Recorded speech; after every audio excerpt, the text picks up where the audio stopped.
How does a man entrusted with a nation's highest office, a man sworn before millions to protect liberty and uphold the law, find himself complicit in a plot to unleash terror upon his own people? When Charles Logan first assumed the presidency, few saw him as a threat. He seemed hesitant, insecure, even weak, hardly the portrait of a ruthless villain, but beneath the veneer of uncertainty stirred quiet ambitions, a gnawing hunger to leave behind not just footprints, but a legacy etched deeply in history. Step by step, compromise by careful compromise, Logan's ambition became his vulnerability, pulling him toward an unimaginable abyss. It began subtly, a whispered conversation behind closed doors, assurances that the nation's interests aligned perfectly with his own, advisors with quiet smiles and quiet words suggesting extraordinary means, off-the-record operations, secretive networks of private contractors, a pathway appearing to lead not to corruption but to greatness, a chance to rewrite his legacy in bold, decisive strokes. Yet each step down that path locked another door behind him. Decisions once framed as pragmatic began to curdle into something darker. Small justifications multiplied. Each secret made it harder to reverse course. Each lie became the foundation of the next. Until one day, Charles Logan awoke to find himself beyond morality, overseeing a nightmare he never consciously sought, covertly sanctioning the flow of nerve gas into the hands of terrorists, engineering a crisis meant to justify military intervention, all while telling himself it was for the greater good. But was Charles Logan inherently evil? Or was he in a chilling way disturbingly human, trapped within a system that slowly turned his fears and ambitions against him, reshaping his presidency, his morality, even his very self? This is Logan's story, told as he lived it, one incremental compromise at a time, not as a caricature, not as a villainous cartoon, but as a leader who desperately wanted history's respect, who dreamt of uniting a fractured nation and securing peace abroad. Instead, he found himself spiraling toward infamy, ensnared by the hidden logic that power itself quietly imposes. Because Logan's downfall isn't merely about personal flaws. It's about how unchecked presidential authority reshapes the fabric of a government, quietly dismantling safeguards, silencing dissent, and redefining truths. It reveals a presidency that can become its own gravitational force, bending laws, institutions, and even reality itself around its center. By following the path Logan walked, through temptation, justification, and catastrophic collapse, we don't simply observe a fictional tragedy. We confront a haunting, real-world question.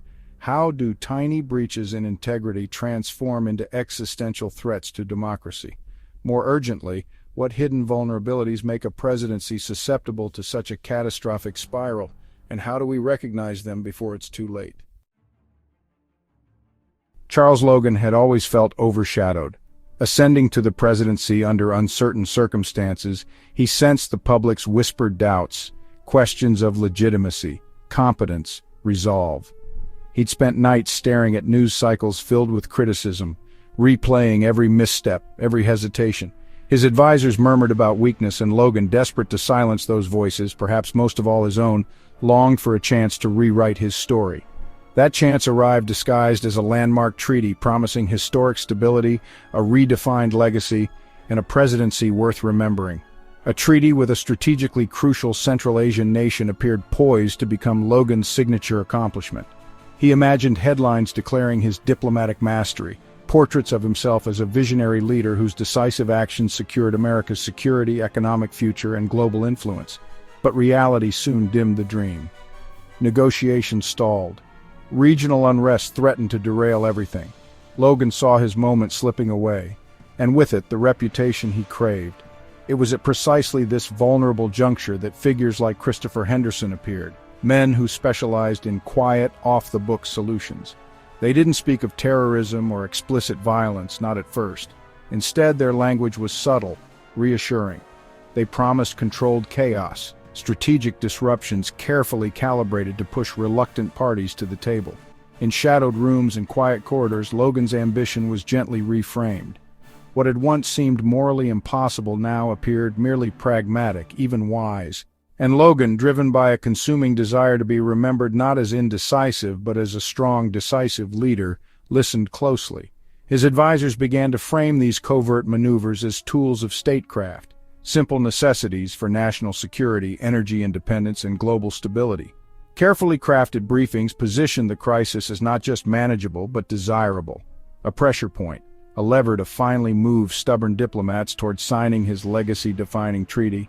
Logan found himself nodding along, accepting the narrative that painted these informal, shadowy methods as justified and necessary, perhaps even inevitable. Yet even as Logan nodded, he chose not to see too clearly. Henderson spoke vaguely of private intelligence networks, off-books resources, and deniable intermediaries, terms that blurred accountability, presenting power without consequence. Logan heard no explicit mention of nerve gas or terrorists, just quiet assurances that outcomes could be controlled, actions contained. It was easier, perhaps essential, not to ask too many questions. Logan assured himself he was still firmly in control, even as he subtly opened doors he did not fully understand. In reality, he had just activated the hidden logic of catastrophe. At this moment, Logan had committed no explicit crime. Yet, without fully grasping it, he'd already locked himself into a dangerous structural logic. His personal ambition, a profound yearning to rewrite his story as a decisive, historically meaningful leader, had fused seamlessly with a narrative of national interest, creating a powerful justification for action. This justification, now deeply internalized, authorized Logan to embrace covert methods, shadowy tools he scarcely comprehended yet readily accepted. Each element justified the next in an endlessly reinforcing loop. Ambition framed the nation's need legitimized covert action, and covert action fed back into ambition, offering him an intoxicating illusion of control. In this closed cycle, the line between statesmanship and subversion blurred imperceptibly. Logan wasn't actively seeking betrayal. He had simply allowed the presidency's gravitational pull, his own unchecked ambition, to quietly reshape the moral universe around him, incrementally transforming impossible into inevitable. This triadic logic is the hidden engine beneath Logan's first steps toward tragedy. It reveals the unsettling truth that a presidency doesn't need explicit criminal intent to catalyze disaster, just the subtle alignment of ambition, justification, and available means. The trap was now set, though Charles Logan didn't yet sense how deeply he was caught.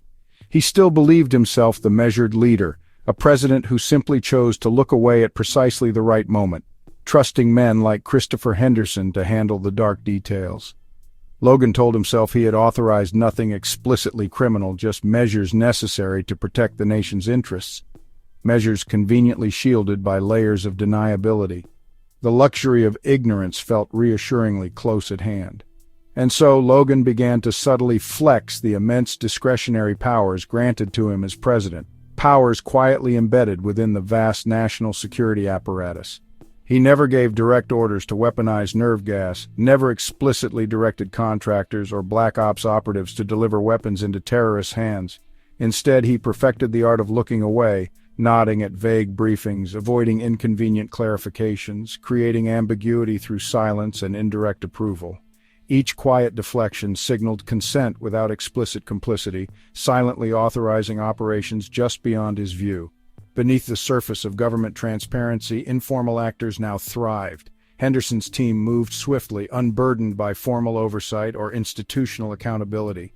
Private contractors handled sensitive cargo under plausible cover stories, while clandestine operators conducted meetings in anonymous safe houses far from the halls of power. Centok's nerve gas, horrifyingly lethal yet labeled merely as strategic assets, began to quietly shift between shadowy hands. All of it carefully compartmentalized, sanitized from presidential awareness by the tacit agreement Logan himself had created. Inside government agencies, institutions designed precisely to prevent such abuses, alarms began softly ringing. CTU analysts stumbled upon fragmented intelligence that didn't add up. Procedures that should have halted covert operations were inexplicably circumvented. Official channels were increasingly silent or misleading, causing frustration, confusion, and growing suspicion among dedicated officers who found themselves cut off from the truth.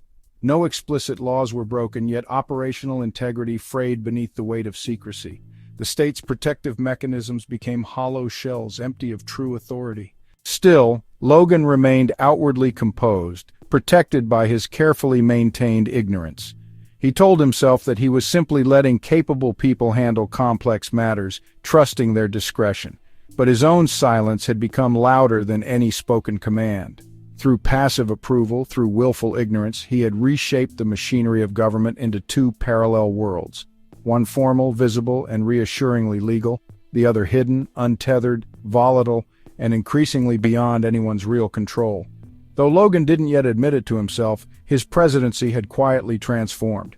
His executive discretion, meant as a tool of responsible leadership, now formed the cornerstone of an emerging nightmare, one where secrecy masked criminality, plausible deniability shielded complicity, and power flowed invisibly, dangerously outside normal channels. This is the moment Logan's actions crossed a subtle yet decisive boundary, not into outright criminality but into something perhaps more dangerous, structural destabilization. The triad illuminates precisely how Logan's exercise of presidential discretion, his quiet nods, selective ignorance, and silent authorizations, activated informal channels operating without accountability or oversight. These shadowy operatives, empowered by Logan's ambiguous authority, quickly compromised the operational integrity of key institutions designed to ensure lawful, transparent governance. The logic here is deeply nonlinear. Without Logan's implicit approval, these informal channels would have remained dormant, contained, and harmless.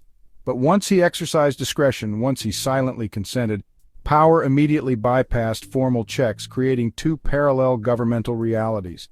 Institutions that should have detected and corrected these abuses remained technically intact but became practically powerless, unable to identify or halt operations hidden in ambiguity.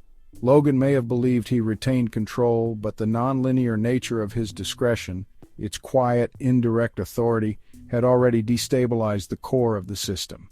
He had unknowingly created conditions that allowed the presidency itself to become the vector for unchecked power, silently unraveling the very safeguards it was meant to uphold. By the time nerve gas crossed quietly into American territory, Charles Logan was no longer simply managing a diplomatic strategy or leveraging covert operations. He was orchestrating the survival of a presidency already compromised beyond recognition. In public, Logan still spoke passionately about threats abroad, his voice calibrated to convey solemn urgency, his demeanor carefully sculpted to project statesman-like resolve. But in private, Logan understood something dangerous. The real threat wasn't terrorism, it was exposure. As the crisis deepened, Logan began quietly dismantling the institutional safeguards around him. Intelligence shared with agencies like CTU became fragmented, manipulated, scrubbed of any trace linking the covert operations back to him. Dedicated analysts found themselves sifting through false leads, chasing mirages deliberately created to obscure the disturbing reality. Congressional committees received carefully curated briefings, withholding critical facts under the guise of national security. Each subtle distortion further isolated Logan's presidency from accountability. Yet even amidst these careful manipulations, Logan faced a vulnerability he hadn't fully anticipated: David Palmer. Palmer was no ordinary private citizen. As a former president, he maintained the privilege of receiving classified security briefings. Like many retired senior officials in real life, Palmer's continuing access allowed him an unusual perspective. He could still glimpse the inner workings of the intelligence and national security machinery, even from outside the halls of power.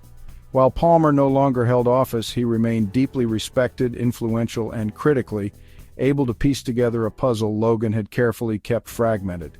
Palmer's sharp mind, political instincts, and intimate familiarity with the presidency made him uniquely dangerous. Where others saw confusion, Palmer might recognize patterns. Where others found gaps, Palmer could sense cover-ups. The simple act of Palmer receiving briefings, examining incomplete intelligence through the eyes of an experienced statesman, threatened to expose everything Logan had painstakingly hidden. Unlike active officials who were tightly controlled through chains of command, Palmer's retired status gave him independence. He was free to speak, investigate, or even publicly challenge Logan without institutional reprisal. In response, Logan did something chillingly familiar to real-world tactics. He attempted to sever Palmer's access, contemplating the rescinding of his security clearance, under a convenient national security pretext. Yet even Logan knew such a move would invite suspicion. Stripping Palmer's clearance would confirm Palmer's suspicions and reveal Logan's own desperation. Instead, Logan opted for a darker, more permanent solution. David Palmer was assassinated. It was a shocking, tragic act, but for Logan, a perversely logical one. Palmer's murder was not merely political violence, it represented the ultimate weaponization of secrecy, a final silencing of truth to maintain the illusion of integrity. This deliberate suppression of Palmer's access and eventual murder became a stark metaphor, echoing troubling real-world practices in which revoking security clearances is sometimes employed not for genuine security reasons, but to conceal wrongdoing or silence criticism. Security clearances intended to ensure the safe flow of essential information become dangerous when weaponized by authority figures seeking to evade accountability. In Logan's case, the attempt to revoke Palmer's clearance and ultimately his life was more than abuse of power. It represented an existential betrayal of democracy's basic requirement for transparency, accountability, and the open exchange of information. With Palmer gone, Logan's presidency slid rapidly into full opacity. Potential whistleblowers, agency insiders, career analysts, journalists quickly learned the price of dissent. Fear and paranoia began to pervade the halls of government. Individuals who might have spoken out fell silent, terrified by Palmer's fate. Institutions meant to maintain checks and balances became hollowed-out husks, quietly serving Logan's concealed agenda rather than national security. Logan had transformed his administration into something profoundly disturbing, a government where truth was malleable, accountability was non-existent, and security measures intended to safeguard democracy were instead exploited as tools of concealment and coercion. The triad vividly reveals the structural implications of Logan's descent into secrecy. As presidential accountability vanished behind walls of secrecy, the independence of institutions like CTU or congressional oversight committees simultaneously disintegrated, now unable to penetrate Logan's constructed falsehoods. At the same moment, the violent suppression of internal resistance and whistleblowing, epitomized by Palmer's assassination, completed the structural collapse. Each of these components was not simply weakened independently. Their failures reinforced and compounded one another in a relentless spiral of degradation. This reveals a disturbing systemic truth. A presidency committed to concealment does not merely weaken accountability, it actively dismantles every mechanism intended to constrain its power. Logan's efforts to silence Palmer illustrate how the dangerous erosion of transparency can extend far beyond administrative tactics like rescinding clearances. It can lead inexorably toward deeper forms of violence and suppression, turning democratic structures into authoritarian tools. Once accountability, institutional independence, and internal resistance all simultaneously collapse, democracy itself becomes structurally endangered, transformed into a self-sealing system of unchecked, unrestrained presidential authority. The moment Sentox nerve gas seeped into the public consciousness, released terrifyingly real in American streets, shopping malls, and hospitals, Charles Logan's presidency entered its terminal spiral. Any remaining illusion of control evaporated in an instant. From that point forward, Logan was no longer guiding events. He was chasing them desperately, locked in a cycle of damage control and escalating deception. The nightmare scenario he never explicitly ordered, yet tacitly authorized through layers of deniability, had finally unfolded. And now, there was no turning back. Inside the Oval Office, Logan experienced a sickening clarity. He couldn't stop the disaster without destroying himself. To acknowledge the nerve gas's true origins, U.S. resources covertly funneled into terrorists' hands would collapse the presidency, shatter the nation's trust, and likely lead to impeachment, imprisonment, or worse. The psychological burden was crushing. Logan's presidency was built upon carefully crafted illusions, each rationalization leaning upon the next. To reverse course, to speak openly of what had been done, would mean confronting truths so horrifying that Logan himself could scarcely admit them, even privately. The presidency he had crafted was now his prison cell, locking him irrevocably into a path he never consciously chose but had quietly paved with every incremental deception. As panic spread across America, the administration's primary mission became the relentless management of narrative. an all-consuming effort far exceeding even the effort of containing the crisis itself.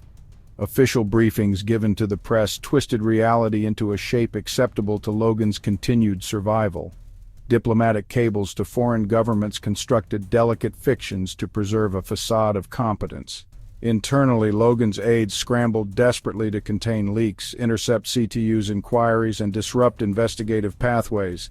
Every day required fresh lies, and each new lie needed others to sustain it, a cascading, exponential proliferation of falsehood.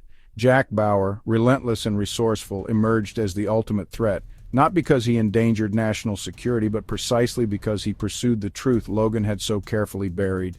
Logan's team, now fully immersed in the logic of deception, viewed Bauer's dogged pursuit of transparency as a mortal threat, something almost treasonous. To them, and to Logan himself, the truth was no longer a source of moral clarity, but a lethal virus capable of destroying everything they had constructed. Bauer was no longer a hero, not even an adversary. He was, in Logan's eyes, something existentially terrifying, the voice of accountability, knocking at the door of Logan's closed, compromised world. But beneath this frantic scramble, a deeper fracture was forming.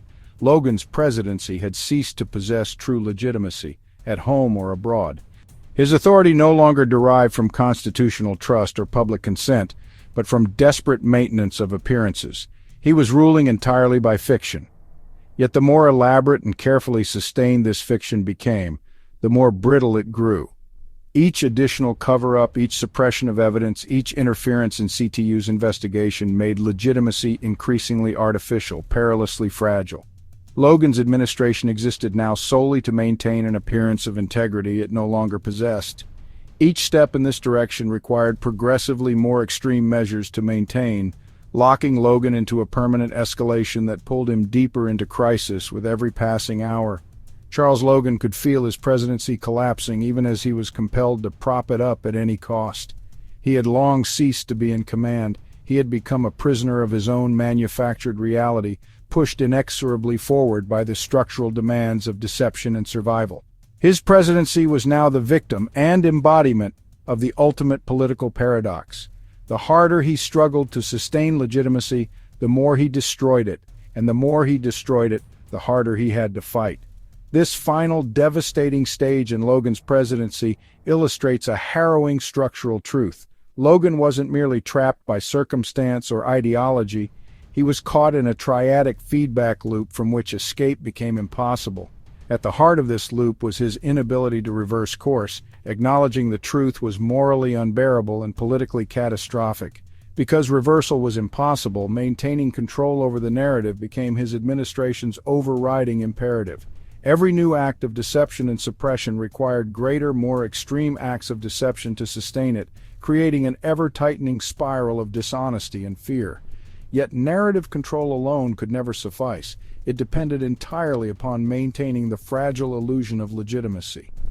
Logan's legitimacy was no longer genuine. It was sustained solely by false narratives that obscured catastrophic truths. This legitimacy was brittle, fragile, increasingly hollow, constantly requiring fresh lies and escalating suppression to survive. The triads logic reveals the deadly structural bind Logan created. Without legitimacy, narrative control collapses. Without narrative control, reversal becomes necessary and impossible. Without the willingness to reverse course, legitimacy further deteriorates. Each failure compounded the next, locking Logan permanently into escalation, his presidency now structured solely around deception. The more extreme his actions became, the narrower his choices grew, until finally Logan had no room left to maneuver, no reality left to defend, only the brutal, tragic momentum of a presidency spiraling toward inevitable collapse. You think this kind of thing can't happen? You think Logan was just a bad apple, a weak man who cracked under pressure? You're wrong. It doesn't start with villains. It starts with ambition, insecurity, a legacy to protect. It starts with a president staring down a tough call and convincing himself that one little compromise, one small secret will save lives, that it's worth it, that no one needs to know. But I've been there. I've watched it happen step by step. I've seen men turn their backs on everything they swore to protect, not because they wanted to betray the country, but because the system let them believe they still hadn't crossed the line. By the time they realized the truth, they were too far gone. If there's one thing the story of Charles Logan should teach us, it's this. Every abuse of power starts with silence, with a nod, with a classified order no one questions. It's never just one man. It's the structure that lets him operate in the dark. It's the people who look the other way. It's the ones who say, he's the president, he must know what he's doing. That's how democracies rot from the inside out. So stay alert. Ask the hard questions. Follow the truth, even when it's buried under 1,000 lies, because once the system starts breaking, it won't fix itself. And when it comes down to it, no title, no office, no oath means a damn thing, unless someone's willing to stand up and say, this is where it stops.